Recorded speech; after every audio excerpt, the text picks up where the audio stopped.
Shalom. Want to give all the praise, all the glory, all the honor, and to Yahweh, Bahashem, Yahweh Shai, Bahashem, Rakah, Quadash.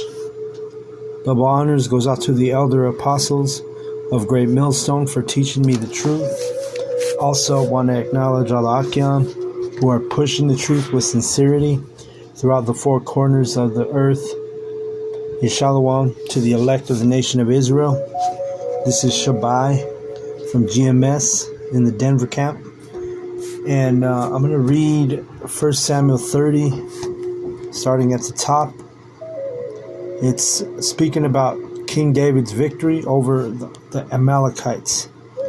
Who the Amalekites, those would be the what you call the Jewish today, which are the fake J-double-O's, all right, the small hats. Their biblical name is Amalek, okay? So, let's start at the top. And it came to pass, when David and his men were come to Ziklag on the third day, the Amalekites had invaded the south, and Ziklag had smitten Ziklag, and burned it with fire. Okay, and Ziklag was it was a city that King David and his men and his people occupied, because you have to understand he was fleeing from King Saul, who was trying to kill him several times. So Ziklag was like a safe haven for King David. Okay, and it was actually a city in it was a city of the Canaanites, of the Philistines. Okay. So, our King David, he actually dwelled with the Philistines for a while because of the wicked King Saul, the wicked king of Israel, King Saul. It says, verse 2, and had taken the women captives that were therein, they slew not any, either great or small, but carried them away and went on their way. So they captured King David's women, his wives, and along with his men's wives, the men who he was with, the men who followed King David. When they went to Ziklag and they were dwelling in that Philistine territory. Okay, and they were actually the Philistines were actually cool with King David during this time in history. Okay? It says in verse 3, so David and his men came to the city, and behold, it was burned with fire, and their wives and their sons and their daughters were taken captives. So they captured the Israelites, the Judites, they captured them. Alright, Slakia. Verse 4, then David and the people that were with him lifted up their voice and wept until they had no more power to weep. All right, so you can imagine if your women and your children get captured, taken away, it would be a time of mourning, right? Verse 5, and David's two wives were taken captives, and Ahinoam the Jezreelitess, and Abigail the wife of Nabal the Carmelite. All right, and he had acquired those wives in his past. If you remember the story of Nabal, that word Nabal, it means fool. And Abigail, in the story, if you go back and read that, she had used great wisdom, but nonetheless, Nabal, Yahweh put him to death,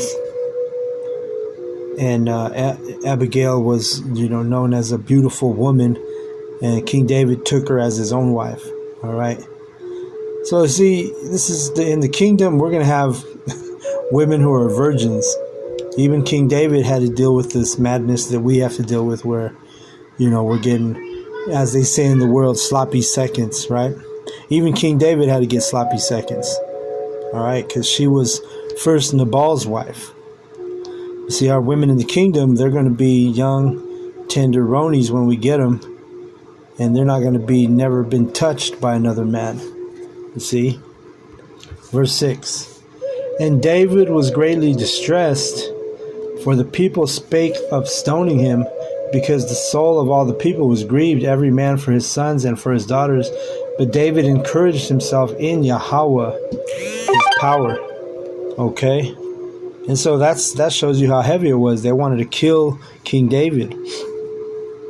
Because they was pissed because their kids and their wives were were captured by the Amalekites.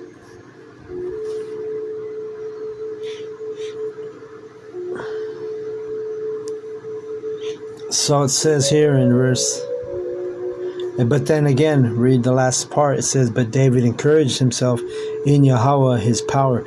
And that's the trait and the characteristics of the elect. We always encourage ourselves in Yahweh. You know, if we hit rock bottom, if we're going through, if we're catching hell, we put our trust in Yahweh, B'Hashem Yahushai. Verse 7, it says, and David said to Abiathar the priest, Ahimelech's son, I pray thee, bring me hither the ephod. And Abiathar brought thither the ephod to David. And David inquired at Yahweh, saying, shall I pursue after this troop? See, and that's how we should be in our dealings, everyday dealings. If you're on the fence about something, pray to Yahweh for an answer. Cast a lot, I've done that. Now that we're in this knowledge and this truth, use the wisdom that we've acquired, the tools that we have that comes with this this ministry that we've learned. Okay? It says, and he answered him, pursue, for thou shalt surely overtake them, and without fail recover all. So Yahweh gave him that answer, like, yeah, go get them, go get your wives, go get those kids. So David went, and he and 600 men that were with him, and came to the brook Bezor, where those that were left behind stayed. But David pursued, he and 400 men, for 200 abode behind, which were so faint that they could not go over the brook Besor. And they found an Egyptian in the field, and brought him to David, and gave him bread, and he did eat, and they made him drink water. And they gave him a cake of figs, and 2 clusters of raisins, and he had eaten, his spirit came again to him. For he had eaten no bread, nor drunk any water 3 days and 3 nights. David said unto him, to whom belongest thou, and whence art thou? And he said, I am a young man of Egypt, servant to an Amalekite, and my master left me because 3 days ago I fell sick. We made an invasion upon the south of Cherethites, and upon the coast belongeth to Judah, and upon the south of Caleb, and we burned Ziklag with fire. So the Most High, He'll put people in your life out of just randomly that will reveal things to you. In this case, the Egyptian, he was telling him, he was a part of that. He was a part of that ambush. So he was basically telling them this was like like in a investigation, police investigation. You need clues, you need leads. This dude was sent to King David. This guy was an Egyptian, but yet he was a vital part of a huge revelation, a huge lead, to help David retrieve those women and those children. Verse 15. And we've had things like that happen, where somebody just out of nowhere. I've had that happen to me, where someone out of nowhere that has revealed something to me that I didn't, I would have never known. And the way things get revealed, sometimes it's just like they say, as they say, God works in mysterious ways, right? Yahweh, He'll put people in your life, just like this Egyptian. That was His purpose, Verse 15, and David said to him, canst thou bring me down to this company? And he said, swear unto me by the Most High, that thou wilt neither kill me nor deliver me into the hands of my master, and I will bring thee down to this company. See? So he was a valuable lead, right? He was literally going to lead David to the company, which is, the Amalekites that had captured the Israelites that David and his men were seeking for. Verse 16, and when he had brought him down, behold, they were spread abroad upon all the earth, eating and drinking and dancing, because of all the great spoil that they had taken out of the land of the Philistines and out of the land of Judah. And remember, Ziklag was a city, it's a Philistine city, but David and his men, who were Judites, they were dwelling in Ziklag because, again, King David was fleeing away from King Saul, who was trying to kill him. Does it say, basically he didn't feel safe in Israel. And David smote them from the twilight even into the evening of the next day, and there escaped not a man of them, save 400 young men, which rode upon camels and fled. All right, so David was fucking up the Amalekites, all right? And David recovered all that the Amalekites had carried away, and David rescued his 2 wives. Remember, Yahweh told him that was what's going to happen. That was going to be the outcome.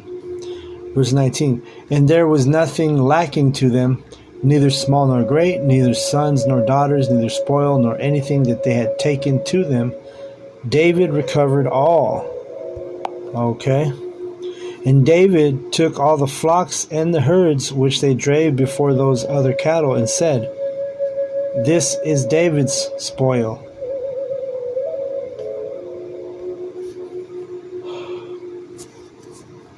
God. So that's what it was, man.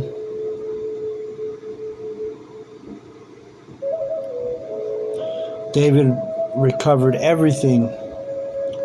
And at the end of the day, because remember, he was encouraged through Yahweh, Bahashem Yahushai. He didn't sit there and give up or feel sorry for himself. No, he inquired of the Lord, and the Lord told him, yeah, go pursue that troop. You're going to be successful. And that's how we are going to, we're going to have those type of, that type of mindset in the time we're coming into. Jacob's trouble is closer than we think. And there's going to be times that we're going to need to inquire of Yahweh Bashem Yahushai to help us make decisions and which way to, what steps to take. So let's read verse 21. And David came to the 200 men which were so faint that they could not follow David, whom they had made also to abide at the brook Besor, and they went forth to meet David and to meet the people that were with him. And when David came near to the people, he saluted them.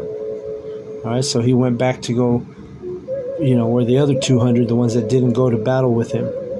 It says, verse 22, then answered all the wicked men and the men of Belial of those that went with David, and said, because they went not with us, we will not give them aught of the spoil that we have recovered, save to every man his wife and his children, that he may lead them away and depart. Then said David, ye shall not do so, my brethren, with that which Yahweh hath given us, who hath preserved us, and delivered the company that came against us into our hand. For who will hearken unto you in this matter? But as his part that goeth down to the battle, so shall his part be tarrieth by the stuff, they shall part alike. So King David, that was a righteous thing. Because the ones that went with him, they were like, yo, we did all the work. We went and pursued them. We went and battled, fought the battle. We're the ones who got the kids back and the wives back. They're like, let us keep all the spoil. They can have their wives and their kids, but we're going to keep the spoil. And King David, that wasn't going to fly with King David. Because why? Because King David was just. He was a just man, right? He was righteous. Because you got motherfuckers who would be like that, man. And you know who they are, They think like that, Some of them are in your families, And these were Israelites, right? The men of Belial. When you go into that Belial, those are basically the 2/3, the wicked of our people. All right, it says in verse 25, and it was so from that day forward that he made it a statute and an ordinance for Israel unto this day. And when David came to Ziklag, he sent of the spoil unto the elders of Judah, even to his friends, saying, Behold, a present for you of the spoil of the enemies of Yahweh Bashem Yahushai. Right, so he was giving the men who didn't go to the battle their portion of the spoil that they recovered. To them which were in Bethel, and to them which were in South Ramoth, and to them that were in Jatir, and to them which were in Aroer, and to them which were in Sipmoth, and to them which were in Estemoa, and to them which were in Rekal, and to them which were in the cities of the Jerahmeelites, to them which were in the city of the Kenites, and to them which were in Hormah, and to them which were in Chorashan, and to them which were in Atah, and to them which were in Hebron, and to all the places where David himself and his men were wont to hunt. So he was just. He divided the spoils, right? Let me see. Let me get some more information on that real quick, Lord's will.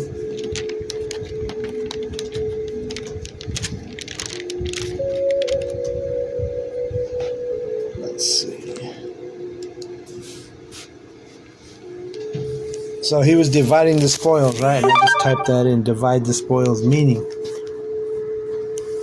It says to divide the spoils means to distribute the wealth, goods, or advantages gained from a victory, conquest, or successful endeavor among those who participated in or are entitled to the rewards of that success. Okay? So when you look at the way that's broken down, not everybody, not all those men of Judah participated in that battle. But guess what? They were still entitled to the rewards of that success that King David and those 200 men had accomplished. All right? But again, King David, he's a man of the Lord. He's a man after the Lord's heart, man after the Lord's mind. So it was in his spirit to divide the spoils with all of Judah that was, that was dealing with that, the portion of men and women who were, basically his people. And it shows you the integrity and the type of king that King David was, right? So, I just wanted to go into that story through the Spirit. I was reading it, and I just like to do random chapters. But that's it, man. So I hope the lesson was edifying. Lord's will it was. And I want to give all the praise, all the glory, all the honor unto Yahweh, Bahashem, Yahushai, Bahashem, Rakah, Kodash. Double honors goes out to the other apostles of Great Millstone for teaching me the truth. Also want to acknowledge all Akim who are pushing the truth with sincerity throughout the four corners of the earth. A shalom to the elect of the nation of Israel. Shalom.